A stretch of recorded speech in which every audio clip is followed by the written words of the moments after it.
Last lecture में हमने सिर्फ ये स्टडी किया था कि किस तरह से सिंपल मेथड या रिसर्च का सिंपल मेथड क्या होता है, किस तरह से हम अपना डाटा कलेक्ट कर सकते हैं। वो 3 स्टेप्स हमने किए थे, वो 3 डिफरेंट मेथड्स हमने किए थे। उसके बाद दूसरा मेथड हमने देखा था स्टैटिस्टिकल मेथड या एस्टिमेशन का स्टैटिस्टिकल मेथड किस तरह से हमने किया था। हमने डिफाइन किया था कि इकोनोमेट्रिक्स क्या होती है। इकोनोमेट्रिक्स कॉम्बिनेशन है स्टैटिस्टिक्स का और मैथमेटिक्स का। और इकोनोमेट्रिक्स में सिर्फ हम एप्लीकेशन करते हैं इकोनॉमिक्स थ्योरी की। जो इकोनॉमिक्स थ्योरी हम पढ़ते हैं उसको हम मैथमेटिकली और स्टैटिस्टिकली जब एनालाइज करते हैं और उसके आंसर्स निकालते हैं, उसे हम कहते हैं इकोनोमेट्रिक्स। तो यहाँ पे हम बात कर रहे हैं मॉडल स्पेसिफिकेशन की कि मॉडल स्पेसिफिकेशन क्या होता है। मॉडल हमने पीछे जो 5 स्टेप्स हमने देखे थे उसमें हमने बात की थी कि हम एक इक्वेशन सेट करते हैं, हम एक मॉडल क्रिएट करते हैं। मॉडल स्पेसिफिकेशन का मतलब क्या है? एक ऐसा प्रोसेस है जिसमें हम ये डिटरमिन करते हैं कि हमें जो इंडिपेंडेंट वेरिएबल लेना है उसमें कौन कौन से वेरिएबल्स हमने ऐड करने हैं। एक तो हमारा डिपेंडेंट वेरिएबल हो गया, वो तो हम उसका इफेक्ट चेक कर रहे हैं कि इसका इफेक्ट किन किन चीज़ों पे है। तो मॉडल को हम स्पेसिफाई कर रहे हैं, हम वो ऑथेंटिक वेरिएबल सेलेक्ट करेंगे, अपने इंडिपेंडेंट्स वो सेलेक्ट करेंगे जिनसे हमें लगेगा कि इन चीज़ों को हमने टारगेट करना है। मतलब कि हम इनका जो रिलेशनशिप देखते हैं इंडिपेंडेंट वेरिएबल्स का और डिपेंडेंट वेरिएबल्स का, उनमें हम ये देखते हैं कि कौन से वेरिएबल सबसे ज़्यादा इफेक्ट कर रहे हैं। सिंपल एग्जांपल वही लॉ ऑफ डिमांड की दूंगी। अगर हम लॉ ऑफ डिमांड की बात करते हैं, वहां पे हम मॉडल स्पेसिफिकेशन करते हैं, तो डिमांड एक डिपेंडेंट वेरिएबल है जो कि डिपेंड कर रहा है प्राइसेस पे, रिलेटेड गुड्स की प्राइसेस पे, नंबर ऑफ पॉपुलेशन पे, इनकम पे, एक्सेट्रा। तो हमने अगर यहाँ पे अगर डिमांड को एस्टिमेट करना है कि डिमांड की जो बेसिक फैक्टर्स हैं, ये जो प्राइम एलिमेंट्स हैं, किन चीज़ों पे इफेक्ट हो रहे हैं, तो मैं रिसर्च में अगर मैं जो रिसर्च करना चाह रही हूँ या मैं डिमांड फोरकास्ट करना चाह रही हूँ, तो इसमें मैं सारे के सारे वेरिएबल्स ऐड नहीं कर दूंगी कि जितने इफेक्ट करें सारे के ऐड कर लूँ। ये नहीं होगा। वो पर्टिकुलर रीजन पे डिपेंड करता है कि आप किस रीजन पे किस एरिया पे रिसर्च कर रहे हो, उसके अकॉर्डिंग अपने इंडिपेंडेंट वेरिएबल्स को सेलेक्ट करते हो, मॉडल को स्पेसिफाई करते हो। सारे के सारे फैक्टर्स नहीं ले लेते हम डिमांड के। मॉडल स्पेसिफिकेशन में क्या है? What variables to be included and what mathematical method form to followed. कौन से वेरिएबल्स आपने, कौन से इंडिपेंडेंट वेरिएबल्स आपने चूज करने हैं और किस तरह का मॉडल आपने अप्लाई करना है। लीनियर मॉडल अप्लाई करना चाहते हैं, नॉन लीनियर अप्लाई करना चाहते हैं, क्यूबिक अप्लाई करना चाहते हैं, तो ये मॉडल को हम स्पेसिफाई कर देते हैं। Need to formulate many alternate methods, मतलब कि हम खुद से कोई मॉडल कंस्ट्रक्ट नहीं करते, हम डिफरेंट मॉडल्स देखते हैं, उन मॉडल्स को हम अपने अकॉर्डिंग कंस्ट्रक्ट करते हैं। मतलब हमारी खुद से मॉडल कंस्ट्रक्शन नहीं होती, हम डिफरेंट मॉडल्स देखेंगे कि इस वाले टॉपिक पे कौन कौन से मॉडल्स, किस किस तरह की क्वेश्चंस बन सकती हैं। वो हम डिफरेंट रिसर्च से पढ़ेंगे, हम उनकी रिसर्च करेंगे और फिर वहां से हमें जो लगेगा जिसको हम अपने में इजीली फॉर्मुलेट कर सकते हैं, हम इजीली अपने मेथड में कन्वर्ट कर सकते हैं, उसको फिर उस तरह से कन्वर्ट किया जाता है। ये होता है मॉडल स्पेसिफिकेशन। मतलब सिंपली हमने वेरिएबल्स को आइडेंटिफाई करना है, इंडिपेंडेंट वेरिएबल्स को आइडेंटिफाई करना है कि कौन कौन से वेरिएबल्स होने चाहिए इंडिपेंडेंट, और अपने मॉडल्स को किस तरह से स्पेसिफाई करना है, किस तरह से अपने दूसरे थीसिस या दूसरे रिसर्च में अपने मॉडल्स को कैसे फॉर्मुलेट करना है उसे। उसके बाद नेक्स्ट टॉपिक है डाटा कलेक्शन। डाटा कलेक्ट कैसे किया जाता है? हमने तो बात कर ली डाटा कलेक्ट किया सर्वे से, हमने बात कर ली कि डाटा कलेक्ट किया था सेकेंडरी सोर्स से। सर्वेस की बात अगर हम करते हैं तो वो प्राइमरी सोर्स होती है। प्राइमरी सोर्स मतलब कि जो अभी डाटा पूरी तरह से आपको इंफॉर्मेशन नहीं दे रहा होता। सेकेंडरी सोर्स का मतलब ये है कि आपने डाटा कहीं से एक्सट्रैक्ट किया है, बना बनाया डाटा आप लेके उसको उस पर वर्क कर रहे हो। प्राइमरी फेज का मतलब ये है कि जो डाटा आप डिफरेंट सर्वेस करते हो, क्वेश्चनर्स करते हो, वो प्राइमरी से वो डाटा कलेक्शन प्राइमरी बेस पे बात करते हो। उसकी जो बात होती है प्राइमरी प्राइमरी रिसर्च होती है हमारी। सेकेंडरी रिसर्च में हम कहते हैं कि हम इंटरनेट सोर्सेज से डाटा ले रहे होते हैं। हम कहते हैं कि इन्फ्लेशन रेट जो था, अगर हम इन्फ्लेशन की बात करें तो 2000 से लेकर 2019 तक इन्फ्लेशन किस तरह से हर साल में उसने किस तरह से चेंज हुआ, तो ये सेकेंडरी डाटा होगा। अगर मैं खुद जाके चेक करती हूँ हर मार्केट में इन्फ्लेशन का रेट, प्राइसेस कैन चेंज, तो वो होगा प्राइमरी डाटा। अब डाटा कलेक्ट किस तरह से किया जाता है? This stages can only be preferred after demand model has been specified, otherwise it is not known for which variables we have to collect data. सबसे पहले हमने अपना वेरिएबल सेलेक्ट करने होते हैं, वेरिएबल के बाद हमने अपने मॉडल कंस्ट्रक्ट करना होता है और उस मॉडल कंस्ट्रक्शन के बाद हमने वो चीज़ें हाईलाइट की, मॉडल कंस्ट्रक्शन या मॉडल स्पेसिफाई हमने किया है कि ये चीज़ें हमने इन चीज़ों को अपने इंडिपेंडेंट में ये वेरिएबल्स लेने हैं, तो उसके बाद हम डाटा कलेक्ट करते हैं। हम डाटा कलेक्ट पहले और मॉडल स्पेसिफाई बाद में नहीं करते। मतलब बेशक आपने लिखा हुआ ना हो, राइट अप ना हो, लेकिन अपने माइंड में एक इमेज बना लेते हो कि मैंने इन फैक्टर्स को, ये वेरिएबल्स को मेरा कंसर्न है, उनके अकॉर्डिंग फिर आप अपना डाटा कलेक्ट करते हो। अब डाटा किस किस तरह से कलेक्ट किया जाता है? ये 3 तरह से हो सकता है। एक होता है time series data. Time series data, ये जो डाटा है ना, सेकेंडरी सोर्सेज की बात हो रही है, ये प्राइमरी सोर्सेज नहीं है। प्राइमरी सोर्स हमने बात कर लिया है कि सर्वेस करके, क्वेश्चनियर करके, सोशल मीडिया को यूज करके आप खुद सर्वे जाते हो डिफरेंट एरियाज में और इस तरह से आप डाटा कलेक्ट करते हो। यहाँ ये जो बात हो रही है सेकेंडरी डाटा की बात हो रही है। सेकेंडरी डाटा कलेक्ट किस तरह से किए जाते हैं? 3 तरह की टाइप्स होती है हमारे पास। डाटा 3 तरह के कलेक्ट कर सकते हैं। फर्स्ट जो है उसे हम कहते हैं टाइम सीरीज डाटा। सेकेंड हमारे पास है क्रॉस सेक्शनल डाटा। थर्ड हमारे पास है पूल्ड डाटा।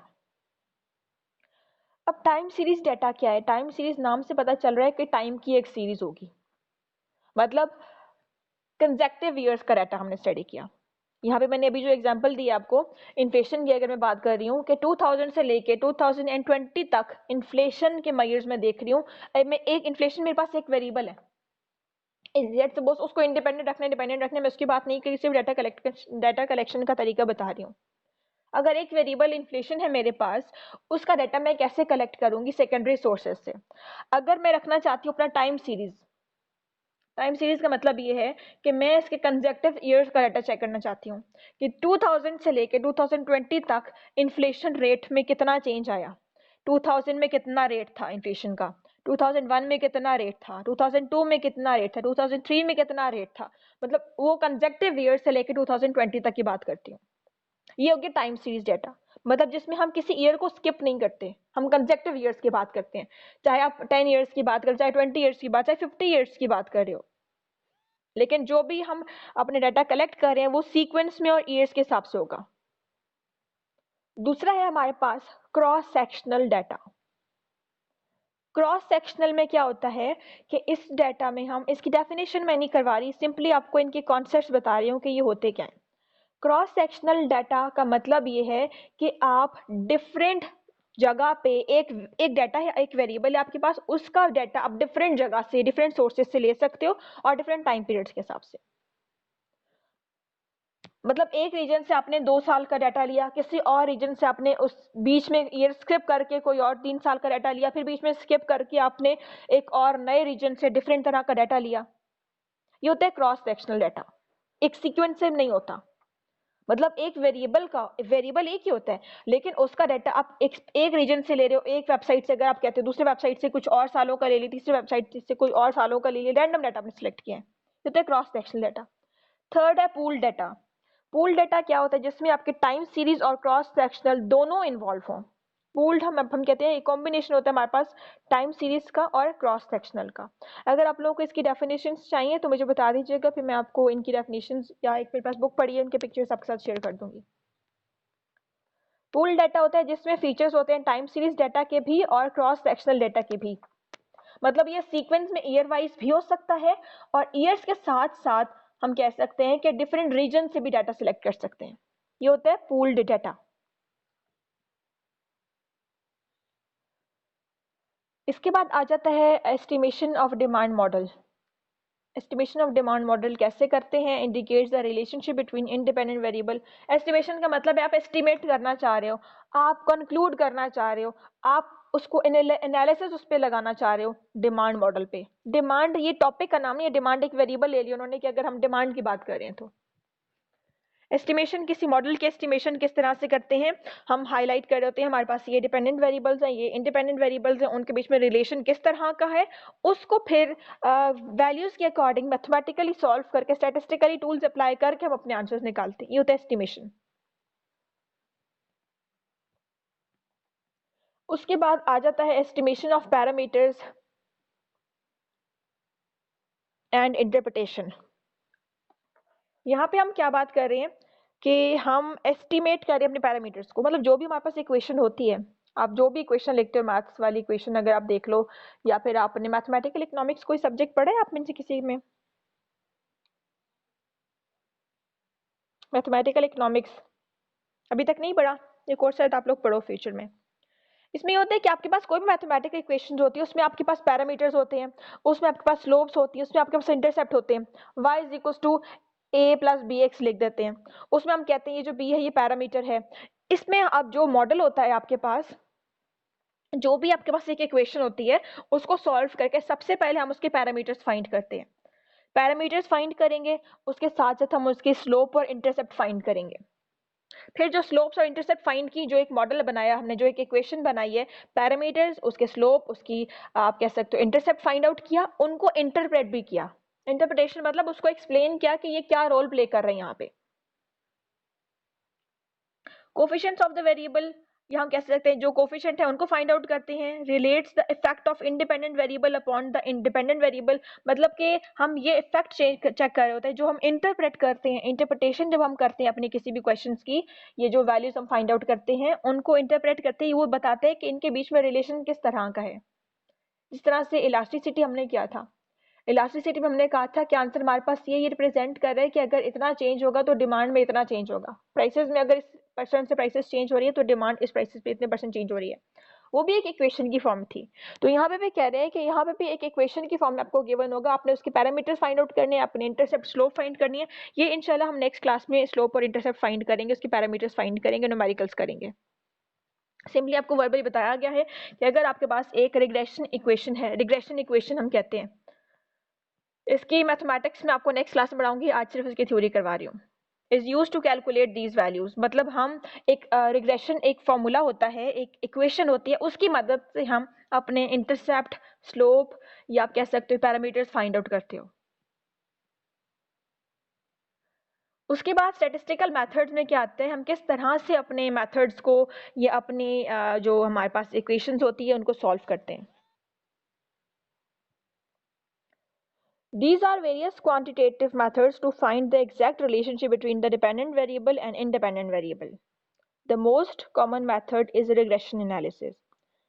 सिंपल होता है एक रिग्रेशन एनालिसिस और दूसरा होता है मल्टीपल रिग्रेशन एनालिसिस। हम दो तरह से अपने रिजल्ट्स को फाइंड आउट कर सकते हैं। ये आपको एक शेप बना के दी हुई है कि हम जो मॉडल स्पेसिफाई करते हैं इस तरह की एक शेप हमारे पास बनती है। या तो होगा y is equal to a plus b x. ये जो इक्वेशन है इसमें ये रिप्रेजेंट करे कि अगर आप सिर्फ एक इंडिपेंडेंट वेरिएबल लेते हो, एक डिपेंडेंट वेरिएबल y जो है ये आपके पास डिपेंडेंट वेरिएबल है, और x जो है आपके पास ये इंडिपेंडेंट वेरिएबल है, और बाकी a और b पैरामीटर्स हैं जिसको स्लोप और इंटरसेप्ट भी कहते हैं। ये हमने फाइंड आउट करना है। सबसे पहले इस इक्वेशन में हम a की वैल्यू फाइंड करेंगे, फिर b की वैल्यू फाइंड करेंगे, उसके बाद हम बताएंगे कि डिमांड ये अगर y को हम डिमांड ले रहे हैं और x को हम प्राइसेस ले रहे हैं, इनके स्लोप और इंटरसेप्ट फाइंड करेंगे। उसके बाद बताएंगे कि प्राइसेस के चेंज होने से डिमांड किस तरह से चेंज हो रही है, x में कितनी चेंज आ रही है और x में चेंज होने की वजह से y में कितना चेंज आ रहा है। x हमारे पास यहाँ पे हम कह सकते हैं प्राइसेस हैं और y हमारे पास यहाँ पे डिमांड है, अगर उसी डिमांड की बात करें तो। ये एक रिग्रेशन इक्वेशन है, ये एक वेरिएबल का केस है। इसी तरह से मल्टीपल रिग्रेशन हो सकती है। मल्टीपल रिग्रेशन हमें ये बताती है कि जब y is equal to a plus b x one plus c x two हो प्लस डी एक्स थ्री हो प्लस इंफिनिटी तक चला जाए।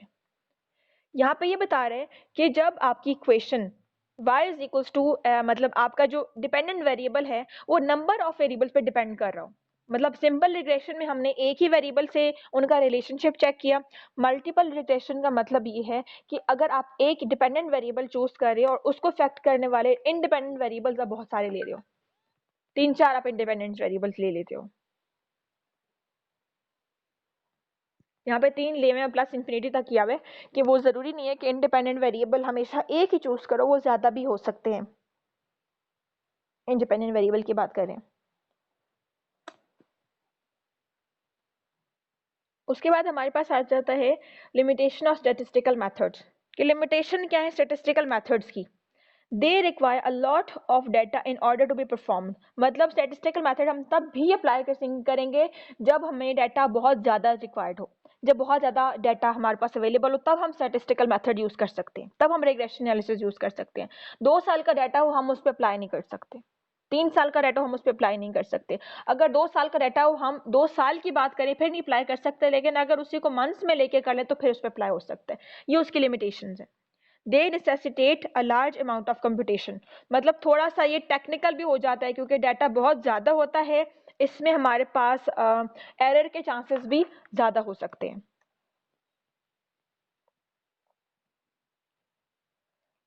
उसके बाद ये वही चीज़ है, इसको आपको मैं न्यूमेरिकल इंशाल्लाह करवाऊंगी। ये इस तरह से आपको क्लियर नहीं होगा, इसके सारे हम न्यूमेरिकल्स करेंगे। ये जो टॉपिक्स हैं अब जो बता रहे हैं आपको, linear regression model, OLS method. OLS method भी सॉल्व करने का तरीका है। एक सिंपल इक्वेशन को ओएलएस मेथड से भी, ऑर्डिनरी लीस्ट स्क्वायर मेथड से कहते हैं, इसकी मदद से हम इस क्वेश्चन को सॉल्व कर सकते हैं। और गुडनेस ऑफ इट ये बताते हैं, हमारे जो रिजल्ट्स होते हैं मॉडल को सॉल्व करके हमारे जो रिजल्ट्स निकलते हैं उनके बारे में हम ये बताते हैं कि इन वेरिएबल्स के बीच में रिलेशनशिप किस तरह का है, कितना स्ट्रॉन्ग रिलेशनशिप है। फिर उसके बाद हम इस में हम जी, ओएलएस मेथड हमारे पास होता है। ओएलएस मेथड हमें एक रिग्रेशन एनालिसिस को सॉल्व करने का एक तरीका होता है।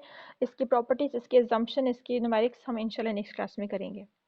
गुडनेस ऑफ इट ये बताता है कि आपके वेरिएबल्स के बीच में एक परसेंटेज में हमारे पास आंसर निकलता है, ये पॉइंट्स में हमारे पास आंसर ये निकलता है। और उसके बाद हम ये बताते हैं कि हमारा आंसर अगर ये हुआ तो इसका मतलब ये है, इनके रिलेशनशिप इस तरह से है। मतलब हमारे पास जो वैल्यू निकलेगी जितनी ज़्यादा वो होगी, जितना 100% के क्लोज आंसर निकलेगा, हम कहेंगे कि इनके जो वेरिएबल्स के बीच में जो रिलेशन है वो इतना स्ट्रॉन्ग है। उसके अलावा हम वेरिएबल के बीच में जो रिलेशन है वो मज़ीद 2 तरह से चेक कर सकते हैं। कोरिलेशन से हम कोरिलेशन भी फाइंड आउट कर सकते हैं और उनके अकॉर्डिंग हम अपने वेरिएबल्स के बीच में रिलेशनशिप देख सकते हैं। कोरिलेशन को सॉल्व करने का ये तरीका है, कोरिलेशन कोफिशिएंट्स को हमारे पास एक इक्वेशन होगी और आपसे कहा जाएगा कि इन वेरिएबल्स के बीच में रिलेशनशिप देखें कि आपस में ये वेरिएबल्स कितना रिलेट करें, कितना कोरिलेट करें। तो वैल्यू की एक रेंज सेट होती है, 0 और 1 के बीच में हमारे पास वैल्यू आती है। Higher value of R implies that points are very close scattered around the regression line. मतलब हम इस तरह का एक ग्राफ बनाते हैं, ये ग्राफ बनता होता है। अगर ये स्कैटर्ड लाइन के करीब करीब बने तो हम कहते हैं इनके बीच में रिलेशनशिप है, और अगर जितनी हमारे पास स्कैटर पॉइंट्स जो डिफरेंट बने, ये हमारे पास आंसर 1 से बहुत ज़्यादा आए, तो हम कहते हैं हमारे पास जो कोरिलेशन का आंसर वो इतना ऑथेंटिक नहीं है, वेरिएबल्स में बीच में रिलेशनशिप है लेकिन इतना स्ट्रॉन्ग रिलेशनशिप नहीं है। एक वेरिएबल के चेंज होने से दूसरा वेरिएबल इतना स्ट्रांगली इफेक्ट नहीं होता। तो ये हम इसके फॉर्मूला है, यहाँ से देख लीजिएगा, इसी फॉर्मूला को हमने मैथमेटिकल क्वेश्चन में सॉल्व करना है। और इसके बाद हमारे पास जो लास्ट स्लाइड है वो ये बताती है डिमांड फॉर कॉस्टिंग। मतलब हमारे पास जो एंड रिजल्ट निकलता है, जो हम सॉल्व करेंगे और हम उनको इंटरप्रेट करेंगे, उसके बाद हम एंड रिजल्ट पे ये पहुंचेंगे कि डिमांड की फोरकास्ट हम कर रहे हैं कि फ्यूचर में इस तरह की जो चेंजेस आएंगी और इस तरह की चेंजेस की वजह से फ्यूचर में डिमांड पे क्या इम्पैक्ट पड़ेगा, ये डिमांड फ्यूचर में किस तरह से चेंज होगी। एक तरह की हम फोरकास्ट कर रहे होते हैं, उसकी प्रिडिक्शन कर रहे होते हैं। उस प्रिडिक्शन के लिए हम ये सारे mathematical technique, statistical techniques apply कर रहे होते हैं।